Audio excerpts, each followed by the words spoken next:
a lot of thoughts going through my head, one of which is that I hit traffic this morning, which was bad enough, and then I got rear-ended at about like 3 miles an hour, right? It wasn't exactly life-changing, but it really sort of ruined the whole morning. It delayed me. I was much later here than I wanted to be. Even when you're hit at 3 or 5 miles an hour or whatever, you kind of feel it in your back. Everyone's fine. The car's even fine. It's got sort of a scratch on the bumper, and that was it. I did sort of shout at the other driver at what on earth he was doing because we weren't even moving when this happened. Not maybe my finest moment, but anyway. So I've got that going on. And then it's really nice to hear this. I mean, I chose the reading, so I knew it was coming, but Margaret Weiss is one of my dearest friends. We went to seminary together. She's wonderful. I think I'm going to go call her this afternoon because I haven't talked to her in a while, and that made me think of her. So we bring a lot with us wherever we are is part of my point there. Stories that we may or may not tell people, but anyway, that's part of where I'm coming from this morning. And so I want to give you this sermon. And there's a little bit of academic stuff, so stay with me for that. But it's really interesting too, I think. I think a lot about the pandemic, probably you do too, either directly or indirectly. And one of the things I think as a minister is that the pandemic showed us so many things. How vulnerable we are, and by we I mean the world and us as individuals. That whether we want to or not, we depend on each other for safety. And also that we can change and adapt quite significantly and rapidly if we're forced to, at least. So I remember back when we were restricted and where we could go, what was open, what was safe to go to. And that time was very difficult, of course, but it reminded me of something important, that we need places, physical, virtual, both of them, to gather together and to share and be human. And at its best, our congregations are just that. Places to be with one another, to practice what it means to be human, to paraphrase the Unitarian ethicist James Luther Adams. And so this is the essence, I think, of what the sociologist Ray Oldenburg saw when he coined the term third place, which I've been hearing a lot about third places recently. I don't know if you have. Maybe it's just because they're on my mind, but I hear it on the radio and on the news. For Oldenburg, a third place is called that because it's distinct from the first and second places in our life, which are generally home and work, or school if you're of a certain age. So third places are not a place where you live, at least not in any permanent sense. It's not work, again, or school, which are places that you are obligated to go to and where the requirements placed upon you are usually both significant and specific. I'm going to talk a lot about home today. Heard a little bit of this in our music and our readings. I think home is a complicated topic and one I'm hoping to get into a little bit, because your home may or may not be where you live, as anyone who has ever felt not at home in their place of residence can speak to. Home is not always, unfortunately, a safe place for all of us. It's not always one that feels right. It should, but it's not always. Conversely, third places are not home either, but at their best, they are homey. They are places where you feel welcome, where you feel a sense of belonging, or at least the sense that you have as much right to be there as anyone else does. So third places, I'm going to get technical here for a little bit, have a number of important characteristics Oldenburg defined in his work. I'll try to be quick, but I do want to lift them up. He had 8 characteristics of third places. All right, here's my list part of the sermon.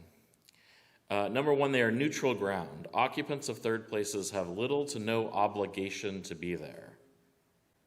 Number 2 is they are a leveler. That is, third places put no or at least very little importance on an individual's status in society. Number 3, conversation is the main activity. Playful and happy conversation is the main focus of activity in third places, although it is not required to be the only activity. Number 4, accessibility and accommodation. Third places must be open and readily accessible to those who occupy them. They must also be accommodating, meaning they provide for the wants of their inhabitants, and all occupants feel their needs have been fulfilled. So I want to take just a second out of the list. I think this congregation knows a lot about what that really means. Welcoming in people, making them feel like they're a part of the group, being open to new people coming in. We don't do this perfectly, but we try. Number 5, and this will also perhaps ring true for many of us, the regulars. Third places harbor a number of regulars that help give the space its tone, help set the mood and characteristics of the area. This is the cheers effect. You want to go where everybody, or at least a lot of people, know your name. And that takes time, and in a community, even one as large as this one, which is not gigantic, but is good size, it's impossible for everyone to know everyone's name all the time. So we might say instead that you want to go where at least some people know your name. Number 6 is a low profile. Third places are characteristically wholesome. The inside of a third place is without extravagance or grandiosity. It has a cozy feel. I feel like this is particularly true of Unitarian Universalist congregations as opposed to some other faiths. We're much more cozy than a lot of churches I've been in. Number 7, the mood is playful. The tone of conversation in third places is never marked with tension or hostility. Well, okay, nobody's perfect, right? We might work on that one a little bit. And number 8, and I promise the last one, there were 8 of them, so a home away from home. Occupants of third places will often have the same feelings of warmth, possession, and belonging as they would in their own homes. Now, I could expand upon every one of these and probably do a sermon or maybe even a sermon series about each of them. Each of those 8, there's a lot there. We might think about what are the third places in our lives. Restaurants or coffee shops, or the local library, a community center, a senior center. And I really hope our congregation and our congregations, our sister congregations all over the world. We might quibble that we don't perfectly fit every characteristic. I lifted up a couple I think we could do better on, perhaps, but we fit them pretty well.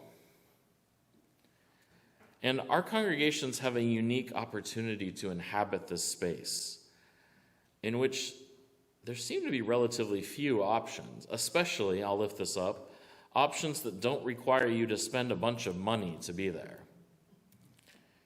I'm thinking of some restaurants, at least, and coffee shops. We do ask for pledges. We ask for your support for this place to make it possible. But we're deeply conscious that you will contribute what you can, not some amount that we set for you. Because we do want people from many backgrounds, many life experiences, many generations, many beliefs to come here and to engage in community. In the practice of, I'll lift it up once again, what James Luther Adams called practicing what it means to be human. That is not to say we do this perfectly, but it's our goal and our practice. And when we fail, we try again. We do worship and we teach and we learn. We commune in coffee hour. We go out into the world. And for all of it, and all of the things I didn't just name, but that you know and value here, they are part of the work of making community and enriching the lives and souls of everyone whose lives intersect with us. And stay with me for a little bit of an aside here. I think it's important to say, even if it's not the primary point, I think a lot about the role that technology plays in this. Is social media, that is, or other online ways of gathering a new kind of third place? I disagree with Oldenburg about this because he absolutely says no. He says it doesn't work.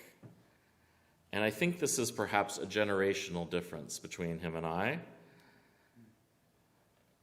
But let me quote him to give him his fair say with his reasoning. And I quote, "Is social media a new form of third place? Third places are face-to-face phenomena. The idea that electronic communication permits a virtual third place is misleading. Virtual means that something is like something else in both essence and effect, and that's not true in this instance. When you go to a third place, you essentially open yourself up to whoever is there, and they may be very different from you. If you don't know your neighbors, you will be suspicious. And if you are suspicious, you will act accordingly.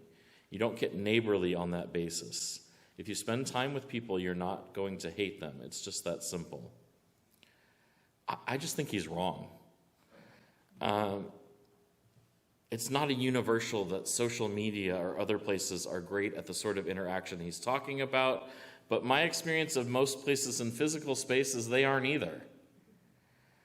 There are many online spots to have exactly the sort of interaction he calls for. And there are many places where you are never going to have that sort of interaction.